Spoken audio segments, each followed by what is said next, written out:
Το σεξ θέλει happy end. Βέβαια θέλει happy end. Τι σημαίνει για σένα happy end? Happy end σημαίνει να μπορείς να τελειώνεις αυτό που λέμε, δηλαδή και το πρακτικό, γιατί είναι μια εκτόνωση. Έχω να σου πω πως όλοι έχουμε στο μυαλό μας το happy end ως αυτό ακριβώς που περιέγραψες, δηλαδή τη συνθήκη εκείνη που και ένας άντρας και μια γυναίκα ολοκληρώνει στην ερωτική πράξη, έτσι. Αλλά φυσικά υπάρχουν πάρα πολλοί εξωγενείς παράγοντες όπως άγχος, στρες, το να δεις μια γυναίκα και να πεις τώρα δεν μου σηκώνεται, αγχώθηκα.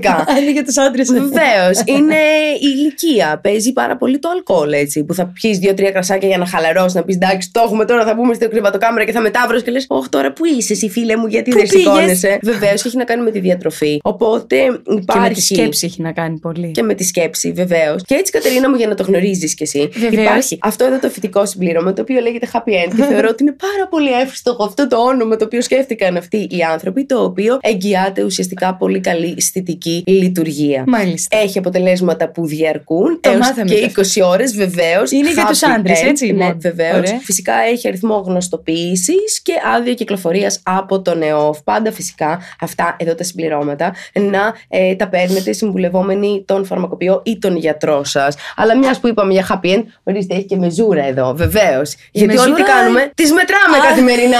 Κυρία μου, γι' αυτό.